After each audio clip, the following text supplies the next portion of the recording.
Okay, I think we're ready.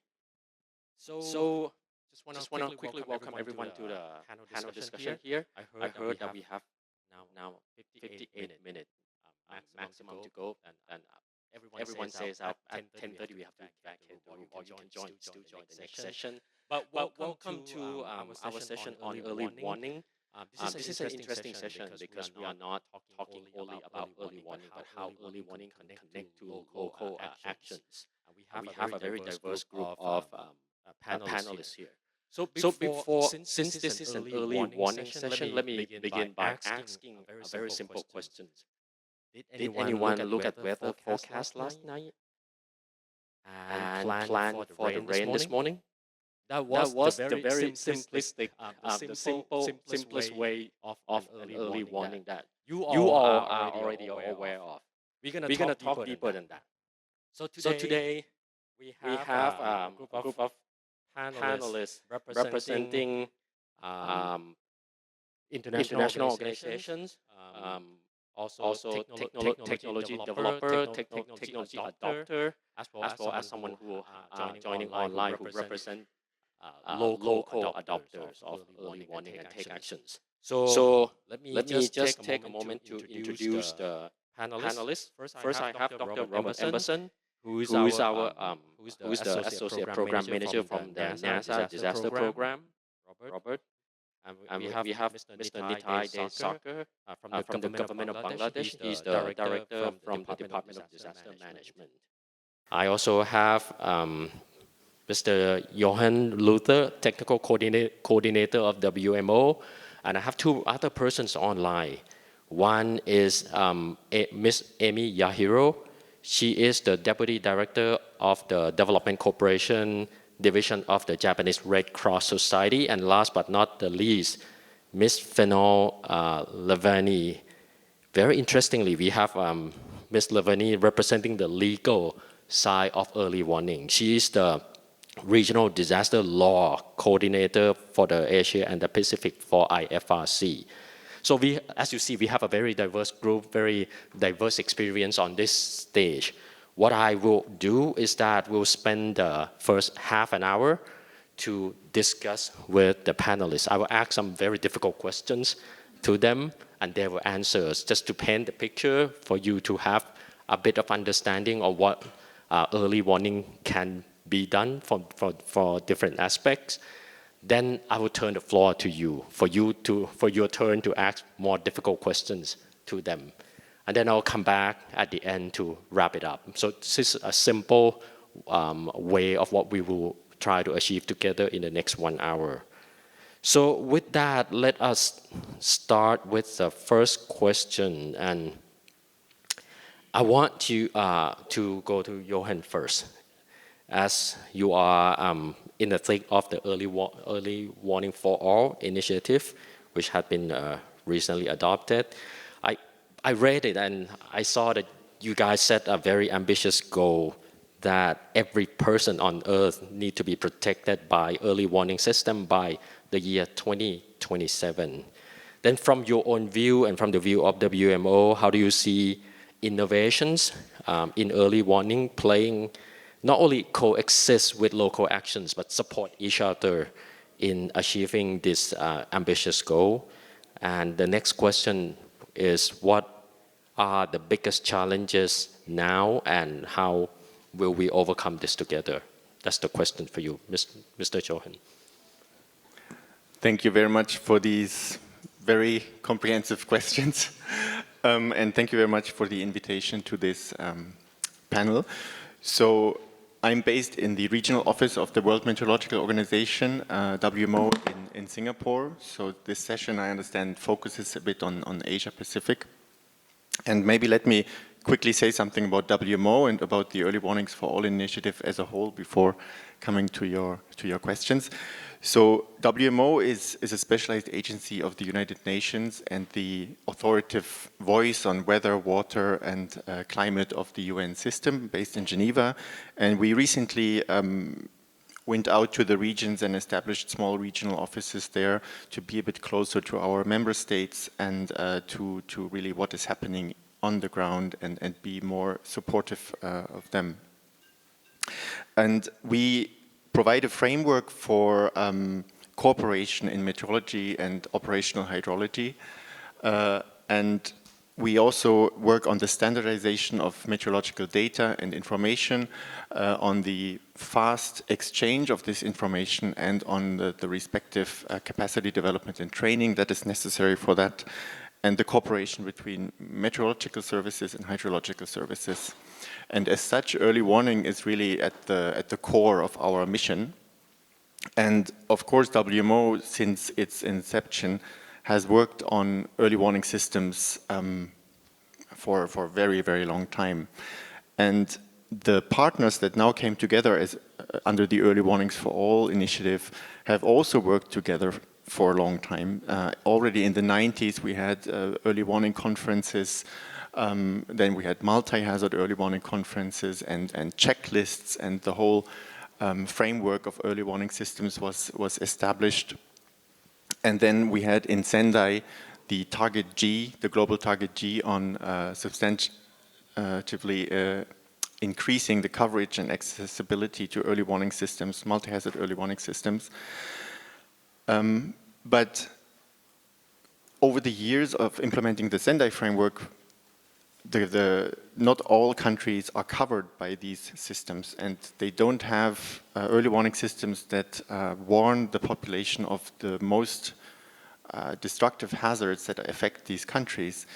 So to accelerate the implementation of, or the achievement of Target G, the UNSG launched this Early Warnings for All initiative in 2022 on World Meteorological Day, and called upon key agencies such as WMO, but also UNDRR, and later on ITU, and as a non-UN agency, IFRC, to lead this initiative, but also work with all the other partners, starting from UN agencies like UNDP or WFP, FAO, UNESCO, but more and more reaching to non-UN agencies and also to regional organizations, because it may be perceived that the Early Warnings for All initiative is just another UN initiative coming top down, but it's actually supposed to be, and hopefully it is more and more a bottom-up initiative where countries realize that this is an opportunity for them to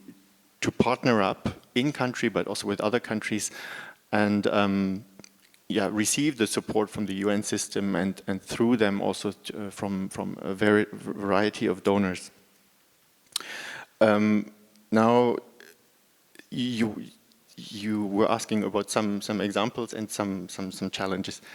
So I only came to the region 9 months ago, and I had the opportunity to attend some of these Early Warnings for All kick-off workshops where countries are starting to develop roadmaps for implementing the initiative at the country level. And these roadmaps are being implemented through a variety of capacity development projects. And there I can see a lot of innovative approaches where research comes together, and donors come together, and government agencies come together, and civil society comes together. And some very briefly examples I can think of are, for example, in Cambodia, this 1294 early warning system, which is a voice messaging system that is distributed to the 90% or so of the population that has mobile phones, and it's available in different local languages. Or I can think of flood gauges, where I learned that it's not only about how high the water is and then giving a color code there, but it could also be how low the water is, because it's actually maybe not the flood that is the problem, but the low water level that is the problem. When you don't have navigation is not possible anymore, or fishing is not possible anymore. So that was an eye-opener for me. Or in the Pacific, where some flag early warning systems are installed, or really different channels have to operate at the same time. So sirens are still operating, megaphones, the elders of the communities are operating them, or using AI and crowdsourcing and tracking what people are saying about the weather, what they are observing. So yeah, and then just coming to some of the challenges which still remain, because one of them is actually access to financing and the absorption capacity of all the money flowing into these countries. So sometimes we are concerned that the operational meteorologists are becoming project managers and they cannot do their actual work anymore. Also, access for local communities or CSOs to the climate financing, disaster risk financing. Then, of course, we have the maintenance of observation networks. Often they have to be stations have to be replaced in over 10, 15 years. One nice idea to engage local communities here is that we ask and we also remunerate some of the local organizations to actually take care of these observation stations so that they are protected from vandalism and they are kept operational until the next version of that system comes in. Also, we need to find more evidence for the social economic benefits of these systems so that not only donors invest, but also the domestic funders invest and maintain the system, because studies have shown that you have up to 10-fold return on investment into these systems. So it really pays off. It doesn't only save lives, but it also pays off economically. And then maybe still one of the biggest challenges is, of course, reaching that so-called last mile. So for the warnings to be inclusive and gender sensitive, reaching people in remote areas, minorities, refugees and displaced people. So what I said about applying different communication channels at the same time, so that redundancy of communication channels is, I think, very important. I think there's much more, but I think we also can come back to it. We can come back later. Thank you so much, Johan. And I request everyone to note down the questions that you may have for Johan, and we will have an opportunity to ask him later. But thank you for painting the big picture. It looks like this reaching the last mile is still remains the biggest challenge that we all are faced with, and we'll get to that point on how local communities and local actors help us to connect to the last mile. You also mentioned about access to information, limited ground observed stations. I think this is an issue for many of the developing countries. Luckily, we have another source of data from the sky, and we have Dr. Robert Emerson from NASA. You may not be realized that NASA not only sends people to space, but they also look back at the Earth and try to give information to other users on Earth. So, Robert, your question is, you have been working to support countries to use data from satellites all along to support early warning. Could you give us some examples of the most important use cases from NASA in terms of supplying data for applications? And you must have seen some gap in producing the data and people on the ground adopting the data for their own use. How do you think we can work together to close that gap? 2 questions. Over. Thank you so much, Preparedness, and thank you for the invitation to be here. I'm delighted to talk to you all today. So again, NASA does do Earth science, and we're really proud of that part of our work. One thing I will stress, and one of the challenges, I'll lead with this, I guess, we are a science agency. We are not an operational response agency. We develop scientific projects, and scientists speak a certain kind of language when it comes to data and information, and that's already a challenge. I'll touch more on that, how that matters. But I think ultimately, most of what NASA does is observational in nature, and that's telling us how the world is right now, or we have data sources to tell you going back decades what the world looks like. There are some forecast data sets and potential seasonal forecast data sets even that might be relevant, but typically those are a smaller proportion of what we work with, and particularly in the applied science space, observational data is the facts of what has happened, basically, rather than what is upcoming. And that translating that into early warning and by an extension, early action is implicitly a next step. I would say that by telling we explore what the world looks like as it is, but that, for example, if you have a flood, that's just telling you where the water is. It doesn't tell you who's impacted and what that implies for human infrastructure. A disaster is when humans are incorporated. It's not when there's just water there. That's a phenomena. And so at the core of this challenge is translating science data of observations into information about other systems that are connected to those systems. So some really good examples of how this has been done well include, for example, looking at how observations of drought and soil moisture can be incorporated into agricultural monitoring systems, and we've worked with the US Department of Agriculture, and the FuseNet system, for example, has been used effectively to build kind of agricultural predictions. Understanding how rainfall data can be used to look at stream forecasts on a much shorter time scale. NASA's GeoGlows product is widely used as a streamflow forecast data set. And we also have some connections with shorter term analyses of forecast data that have been used to predict, for example, potential for landslides.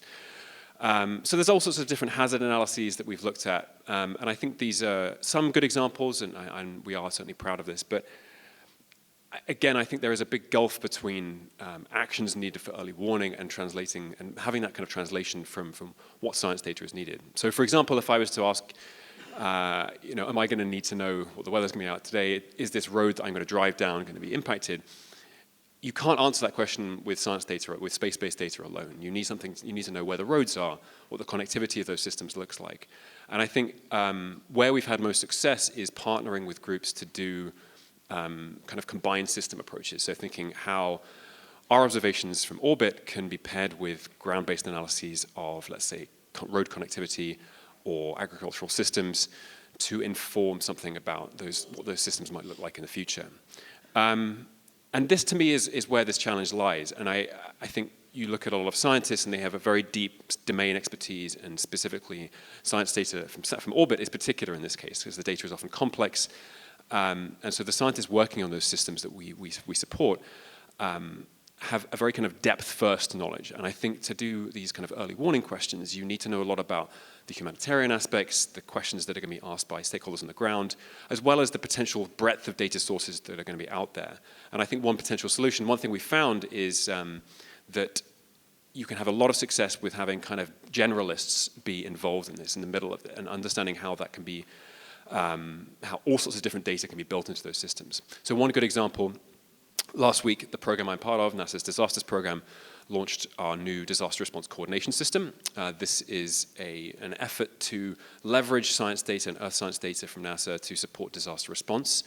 And this is using science experts, but not just the kind of specific mission tasked science experts, but we have on staff a number of, I guess I would say even generalists. We call them disaster coordinators, whose role it is to take different data and answer questions for stakeholders in a more kind of like informed manner. And it requires that middleman to be a translator. One other effort, and I encourage you to go and connect with Rhiannon Price and her team, who are here on behalf of NASA Lifelines, and their booth is down in the exhibit hall. We're building connections with, they're building connections with humanitarians to scientists. And again, that translation aspect has been at the core of this. One other thing I just briefly want to touch on is I mentioned a lot of what we do is observational in nature, but there certainly are forecast data sets that we have developed that NASA uses. But truth be told, they have not seen a lot of use in the early warning, early action space. Part of that, I think, is because the nature of uncertainty in those models looks quite different from, for example, observational data. And so, for example, rainfall, if you have a rain gauge, you know what that looks like. You have a number that's counted. It's either there or it's not. I work quite extensively with seasonal to subseasonal rainfall forecast data, and that's data that's coming 1 to 9 months in advance. This is not the same format, and particularly an example would be that we see that at any given day in this forecast, the rainfall is never zero predicted anywhere. Because there is always a potential for rainfall almost everywhere in the world at like 1 to 9 month forecast. And so how do you translate that into an effective, a meaningful forecast for early warning when what you're typically using is gauge-based data, which is factual in nature rather than predictive? And so again, having an uncertainty understanding about what this means and how those uncertainties can be incorporated into those decisions has to be at the core of this, I guess, this translation aspect that I was thinking about. So there's a lot there, and I'm happy to talk more about this, but some food for thought. Thank you, Robert. So one key takeaway point here is that NASA has a lot of data. So if you're interested, try to catch Robert after the session. But anyway, thanks for sharing your thoughts. So the critical point here is that even though NASA is consider themselves as a science data provider, but they need also to connect with users to understand the needs and the use cases before they produce the data that can be useful. Now, let us move on to the user side, and we have Mr. Nitai from the government of Bangladesh. Now, as a senior government official, your country has seen a lot of disaster. You faced with disaster, and some of which you have been able to cope with really, really well. Can you tell us how Bangladesh has been very successful in using data and information to inform early warning and early actions? And equally importantly, what have been the major challenges in your countries in relation to early warning at the local level? Mr. Nitai. Thank you. Thank you, Mr. Moderator, Dr. Piranan. First of all, I would like to thank the organizers to arrange such a great event that brought experts, practitioners, and various stakeholders connected to disaster management worldwide in this platform. Let's start with introducing my department. I belong to Department of Disaster Management under the Ministry of Disaster Management and Relief, Government of Bangladesh. Department of Disaster Management is the nodal agency. Oh, thank you. Department of Disaster Management is the nodal agency for overall disaster management business in the country. I'm pleased to share insights on how our country has effectively utilized data.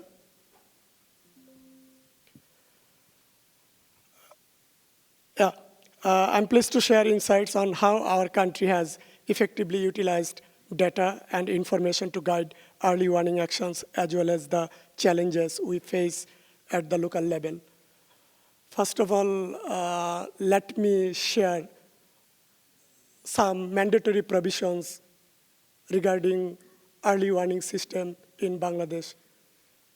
Early warning mandates lies with various departments.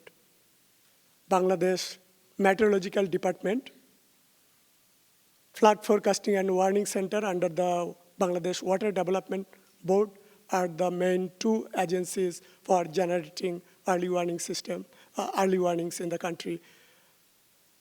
Bangladesh Meteorological Department is responsible for all hazard monitoring except flood, I mean hydrological hazards. It's a responsibility of Flood Forecasting and Warning Center under the Bangladesh Water Development Board. And my department, Department of Disaster Management, is mandated for dissemination of early warning to last mile for all hazards. We have achieved a number of success in using data for early warning systems. Currently, we are operationalizing early warning system for flood and cyclone very effectively and working on other disasters as well. We can define our success in both national and local level. At national level, for comprehensive data collection, Bangladesh has invested significantly in meteorological and hydrological data collection. The Bangladesh Meteorological Department and the Flood Forecasting and Warning Center continuously monitor weather patterns and water levels using advanced technologies such as satellite information, weather radars, and automated river gauges. For early warning dissemination, the data collected is analyzed to generate early warning alerts. These alerts are disseminated through multiple channels, including SMS, voice messages, television, radio, interactive voice response services. It's a toll-free service from all the mobile phone operator in the country. Flag hoisting system, it's only at coastal areas and volunteerism and social media. The Cyclone Preparedness Program, CPP, is a notable example where community volunteers play a crucial role in disseminating information. CPP received UN Public Service Award in 2022. Flood Preparedness Program, urban volunteers are ongoing efforts in the country. Integration of modern technology, we have integrated space-based information and technology, GIS, remote sensing, to enhance the accuracy of our predictions. This allows for more precise mapping of at-risk areas, communities, enabling targeted early warning and response strategies. We are happy to share that Government of Bangladesh is implementing a flood early warning project where application of LiDAR sensor-based drone are being used for digital elevation model data acquisition to generate flood inundation mapping along the Brahmaputra-Jamuna river system, which will make us able to develop 5-day inundation forecasting. At a local level, community-based approaches, we have implemented community-based early warning systems. These involve training local volunteers who act as fast responders and disseminators of early warnings in their communities, last mile. Disaster management committees are established to manage and act immediately and efficiently during disasters in vulnerable areas to ensure that early warnings reach every household. They are equipped with necessary tools and training to respond promptly to disasters.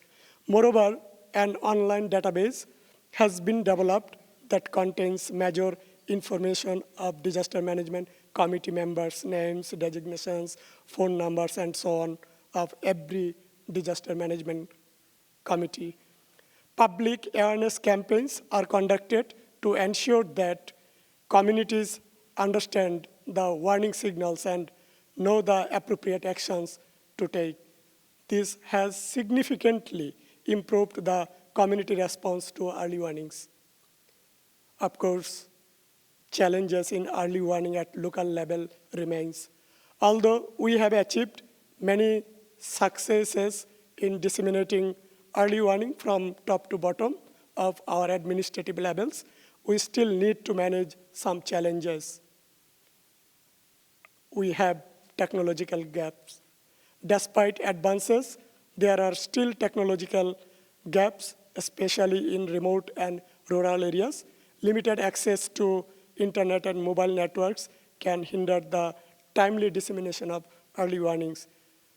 Now we are exploring how we can reach fishermen at sea with warning messages. Resource constraints, we have local disaster management committees often face resource constraints, including insufficient funding, inadequate training, and lack of equipment. This limits their ability to effectively respond to early warnings. Infrastructure limitations also remains. Poor infrastructure in certain areas can delay the dissemination of early warnings and the execution of evacuation plans. Roads and bridges that are in disrepair can become major obstacles during emergency responses. We are working hard to increase the number of shelter homes to provide safer stays during disaster for both community people and livestock. In conclusion, while Bangladesh has made significant strides or works in using data and information to guide early warning actions from the national to local level, challenges remain. Addressing these challenges requires continuous investment in technology, infrastructure, and community engagement, ensuring that our early warning systems become even more robust and inclusive. I'm hopeful that we can work together to overcome these challenges and fight disasters in more effective way and make our country as a role model for disaster management. Thanks for patience. Thank you all. Thank you so much, Mr. Nitai. So despite all the technological gaps that Mr. Nitai mentioned, I have to say that your country, especially the Department of Disaster Management, has come so far from a country that lost hundreds of thousands of lives from a cyclone event 2 decades ago. Now, in recent events, you almost have no fatalities. So this is another evidence of success that had done not only at the national level, but trigger it down also to the local level. Can I check with the organizer if Ms. Fenor is online? She's online, okay. All right, so the other thing that you may have realized, that I want to change the perceptions that we are talking about early warning for all, but you are seeing only 4 men speaking here. We actually have invited female experts, renowned experts to come here with us, but in the last moment they cannot make it here, but they are still gracefully joining us online. The first speaker I want to connect with is Ms. Levani. Can I call you Fenor? Can you hear us? Okay, perfect. So you are our only legal expert here in this panel. So I'm going to ask different questions.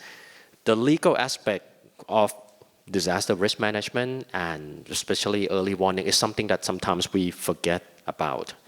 So as an expert, my question is, could you tell us why it is important to the data provider like NASA and data adopter like the government of Bangladesh to be aware of the legality aspect of disaster risk management and early warning?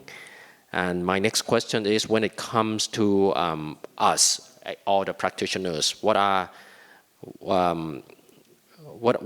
the one thing that we should keep in mind when it comes to legality of this thing? Fina, the floor is yours. Thank you very much, Mr. Chair. Can you hear me? Yes. Lovely. Malolele, good morning, and Sawadee Ka from Bangkok. I apologize that I'm unable to join you this morning, but it looks like you're in great hands with a great panel of experts there in the room. Thank you very much for the great question, and you are so right that laws, policies, plans are certainly not the first thing that most people generally think of when it comes to disaster risk management or early warning. But in our humble opinion, the reality is that laws and policies and plans underpin all aspects of disaster risk management, including early warning and early action. We like to think of them as the often invisible foundation of disaster risk management that protect and prepare communities all around the world. So we heard a very lovely statistic earlier on about how early action not only saves lives and livelihoods, but also reduces the cost or furthers the impact of the dollar in early action. But what we often don't realize is that early action starts with a legal framework. So, for example, who defines what an early action is? How do communities or public authorities know what to do during a disaster? Who's in charge? Who should people listen to? What data sources should you be using? And the answer to these questions should really be contained in a robust legal framework that really details what those actions should be,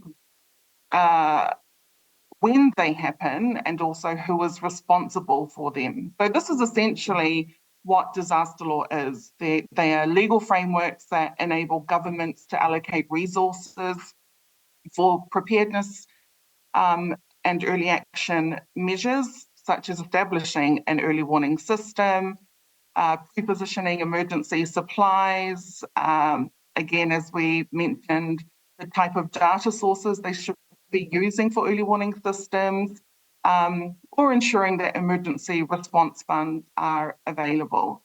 And they can also streamline decision-making and coordination processes during critical phases of early warning and early action response.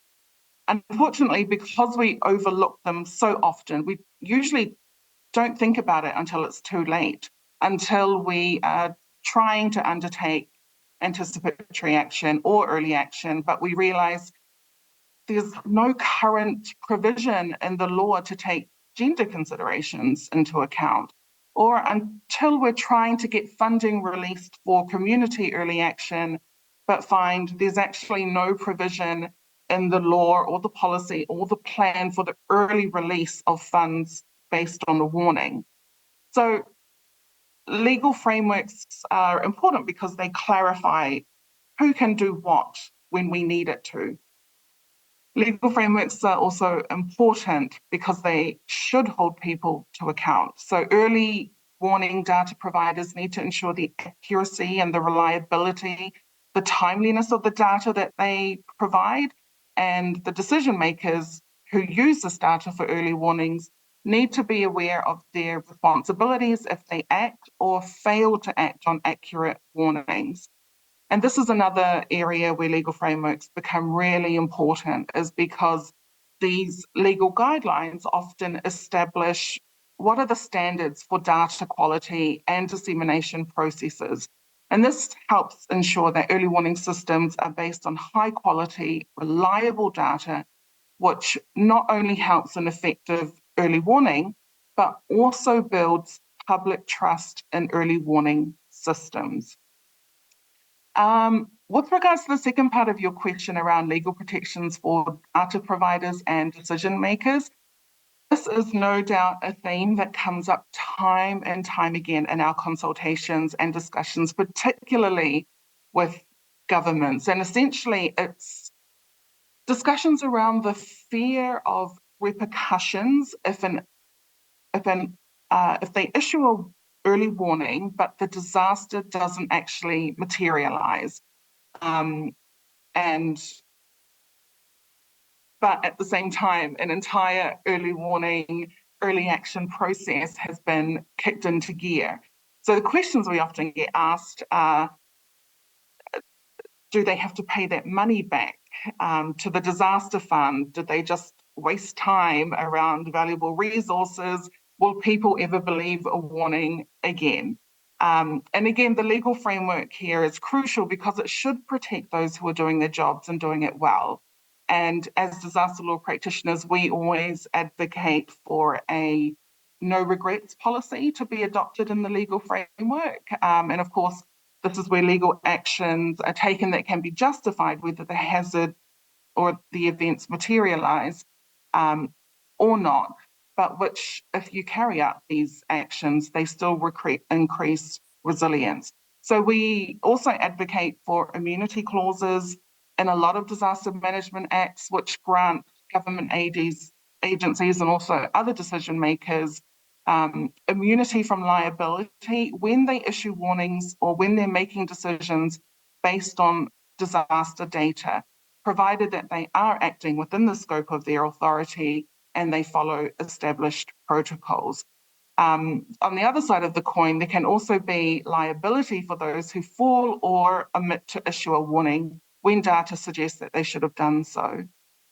Again, all of this to say really that the law provides us clarity in times of great uncertainty, and it's clarity on people's rights, on roles and responsibilities at all stages of early warning systems.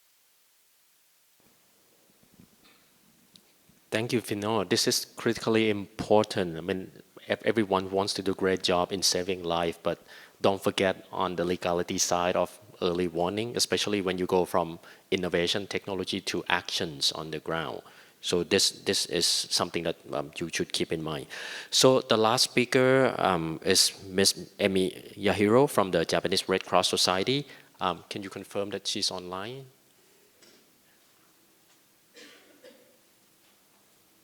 Hi. Okay. Can you All hear right. my voice? Yes, we can hear you, Emi. Okay, great. Okay. So, Amy, thank you for joining us. My questions for you here is about Japan, since you are representing the Japanese Red Cross Society. So, your country has been a model country to many in how best to handle disasters. And as a National Red Cross Society, what do you think are critical factors for local decision makers to make quick and informed decisions to save life and reduce impact of disasters? That's the first question. And the second question is, what do data and information on imminent disaster help local early warning and emergency response decisions? Just give us a few great examples from Japan, please, Amy. Thank you very much for the question, and please allow me to share my screen for the presentation to answer your question. So, can you see my screen? Yes. Okay, great. So first, let me explain the Japan context a little bit. So as you may aware, Japan has a nationwide end-to-end early warning system to help people make life-saving decisions. So for emergencies such as earthquake or tsunami, the immediate emergency information is given through siren or alarms on individual smartphone or alert on TV and radio programs and so on. And it won't take more than minutes until the information is delivered to everyone. And for the predictable emergencies such as heavy rain, high tidal, like this morning, early attention information is issued when a weather event or phenomenon of a certain alert class is forecasted to occur within the next 5 days. So Japanese Red Cross has the obligation to cooperate with the national and prefectural government in the provision of relief assistance under the law, which named the Disaster Countermeasure Basic Act, and or local chapters prepare themselves according to the SOP, leveraging their early warning information, data. But as we all know, only a limited number of lives can be saved by public assistance like us, especially in the event of catastrophic disaster. So that is why Japanese Red Cross focusing more on preparedness, such as disaster risk reduction education, to improve the self-help and mutual aid system within the communities. So the factors which we can reduce the impact of the disasters are, of course, the reliable breaking information like early warning system. But of course, knowledge of where the risks are and how to avoid them, what information you can get and from where are also the essential factors as well. But what we would like to highlight now is even though they have both factors, some people don't change their behavior. And we are assuming it stems from the psychological factor. So I'd like to take this opportunity to introduce our recent survey result and a video. And I switched the slide, hope you can see it. So according to the Central Disaster Management Council survey on evacuation behavior during tsunami, this result shows that tsunami information and evacuation order was seen or heard by 60 to 80% of people, but only 30 to 50% of them actually evacuated. And this is another example. Heavy rain disasters shows similar result. According to the web survey conducted by Japanese Red Cross 2021, 78.3 people answered they hadn't evacuated, although they had perceived evacuation order. I changed the slide again. I hope you can see it, but let me continue.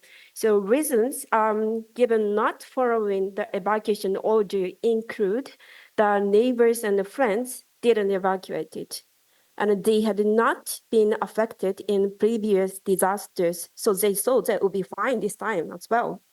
So we have called this psychological tendency as normal bias and conformity bias. So normal bias makes people calm down by assuming that the crisis is not the big deal. And conformity bias makes people behave in the same way as others in the event of the disasters. So although we are in the verification phase, we are assuming this psychological characteristic is one of the critical factors which affect the decision-making in an emergency. So for raising awareness on that, we all have such biases. Japanese Red Cross has developed the public awareness tool, which are animation and cartoons. I switched the slide again. Yeah. And the animation on your left explain the existence of normal bias and conformity bias in everyone's mind by comparing them to glasses, which makes anxiety invisible.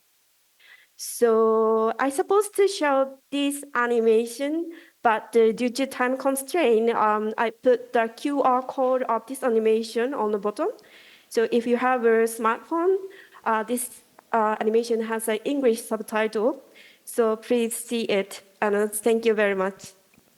Thank you so much, Amy. And I'll leave this screen on so that everyone in this room can take a picture of this QR code and you can watch the animation later. So this is a very interesting statistic, and thanks for conducting this kind of research, Amy. I think this opened a lot of our eyes. When sometimes in a perfect world, we think that by providing great information, great early warning data, things will be perfect. But a lot of times we forget about a human element from the user side. So this opens our eye, and hopefully we can try to do something to address this issue. So I promise that we'll come back to each of the panelists one more round for the final intervention, but I thought I want to make sure that we can hear from the participants here in this room as well. So let me open up the floor for questions from any one of you to any of the panelists. And please raise your hand. I'll walk over to give you the microphone. And when you speak, please introduce your organization name first and then state your question.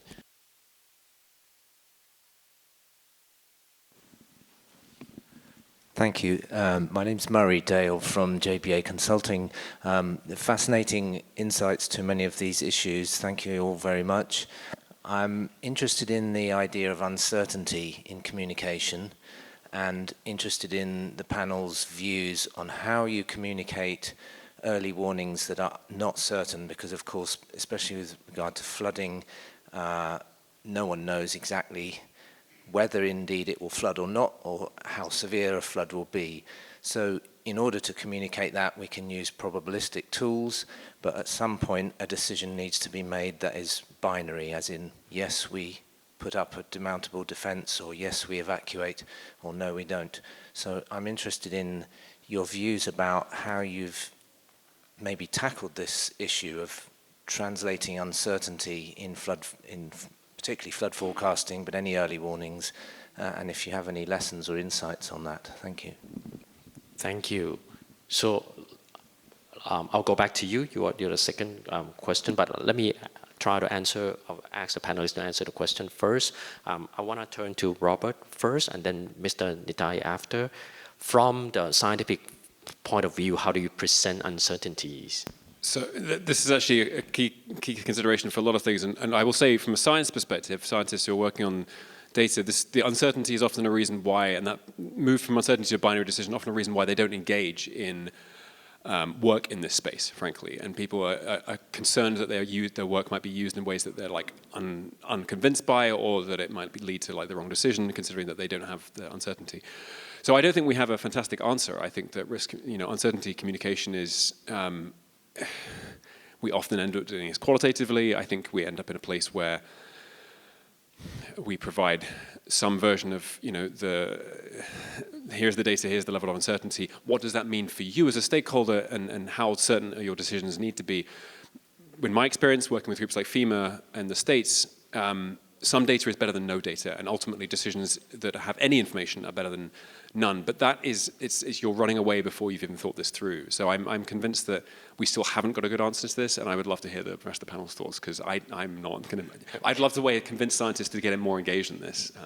Okay, so let me turn to Mr. Nitai first, because as a person who Thank you. As you know, uncertainty is obvious in any early warning system. So that's why it's very important to make people aware of the uncertainty. So that's why awareness campaign program is ongoing all over the year in the country. That makes people aware of the uncertainty of early warning. So that's the things we are practicing in our country. Thank you, and I'm sure that you have come across your difficult decisions to make yes or no, like you said, based on the information that you had. Johan, you want to touch upon this point a bit? Very briefly, Yeah. I just want to say that on Thursday we have a whole focus day on the topic, so the question will be discussed in detail.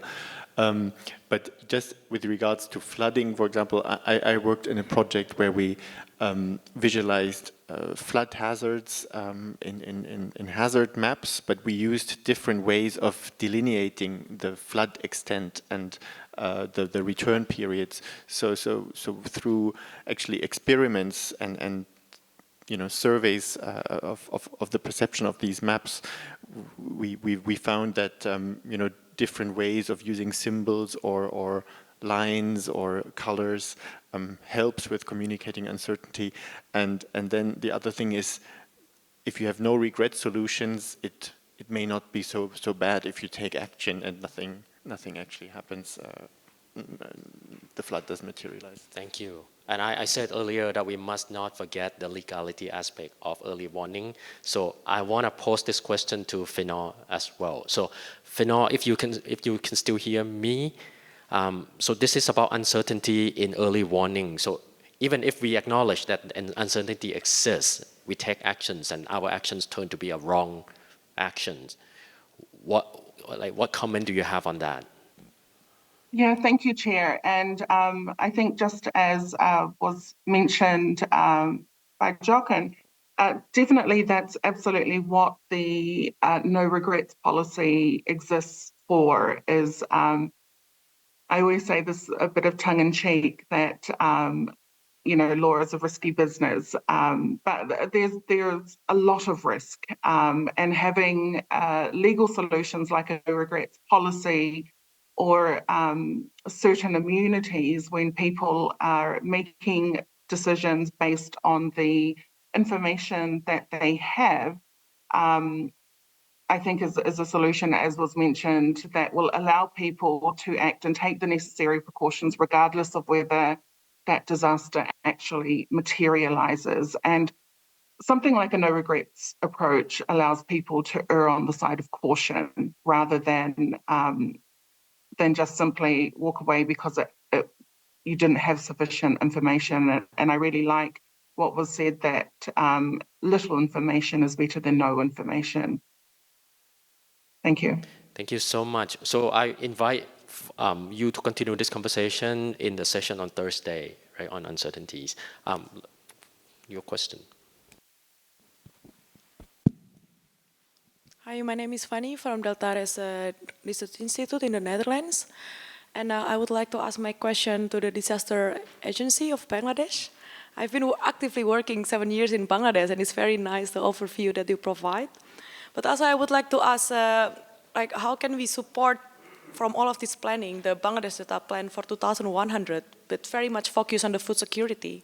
Is there any plan for the countrywide drought forecasting, for example, or salinity forecasting in the deltas for the agriculture? Yeah, in our country, Agriculture Department of Agricultural Extensions, they have early warning system on drought forecasting. And they have developed a Bangladesh Agro-Meteorological Information Services, that is BAMIS. It's very popular in our country. So people, those who are very much involved in agriculture sector, they are using this. Yeah. Thank you. So your question, please.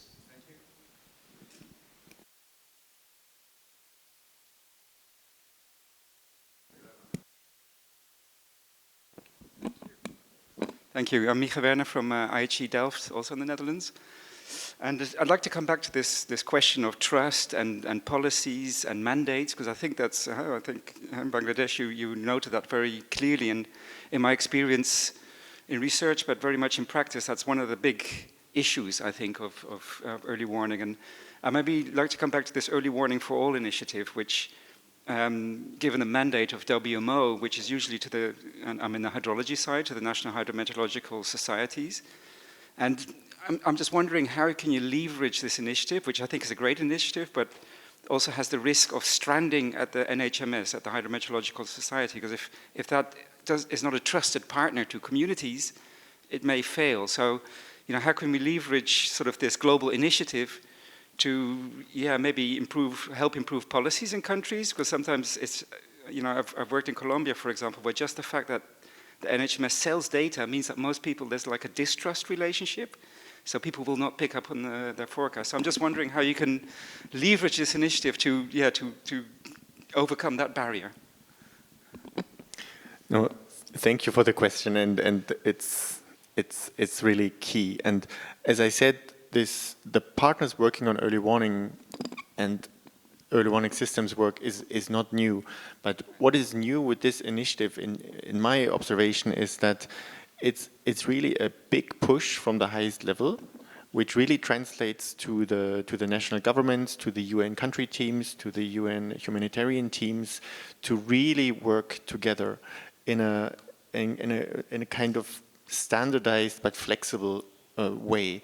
So if you look at this executive action plan for the initiative, it really is built around these 4 pillars of early warning systems, with a cross-cutting pillar, let's say, made up of enablers such as the governance and the legislation and the capacity development and the resource mobilization.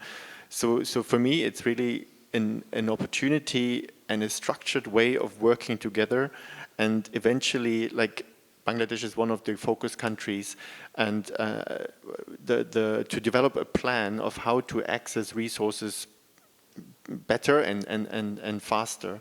And it's not only about national Met services or national hydrological services.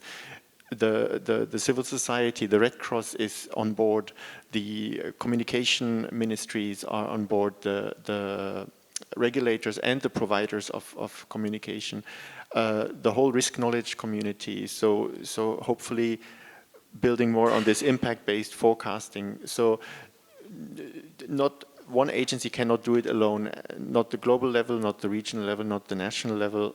So it really has to cut across these levels. And so for many of the UN agencies, it's really one of the highest priorities now. And I just feel that there has never been such a coordination in these efforts. So it's really early warning for all, but also early warning with all. Yeah, I coined the phrase early warning by all. I thought it was a nice. So I see the people are starting to leave the room. So one final yes/no questions. Yes. My name is Fakul Arifin and I work at Trimes. My question is Dr. Roberts, that is there any technology in NASA that can help countries like Bangladesh who are trying to develop early warning system for deep sea fishermen or like that, and NASA can help countries like Bangladesh in this regard? I hesitate to answer on behalf of all the data sets. There's probably several thousand data sets. I don't have an expertise in all of them. Let's talk afterwards. I'd love to come up with a solution that would be relevant, but something we've never thought about before. So that's a great thought. Thank you. So I hope that with the limited time, you got your questions in your mind answered, but hopefully they trigger more questions to discuss during this week. So try to catch any of the panelists anytime you see them this week and ask more difficult questions. So I want to thank all the panelists once again, and both who are here and those of you who are online for this very rich discussion today. One thing that I picked up from everyone was partnership. So it seems that this early warning cannot be done by one organization or one person. We have to work together. Hence the word early warning for all, right? But I want to add that early warning not only for all, but it's by all as well. So we have to work together to take data, information, technology to reach the last mile and make people's life safer in the future. With that, let me close the session today. I want to thank the organizers, the support team in the back here, and every one of you who listening patiently and asking a lot of questions. Thank you so much.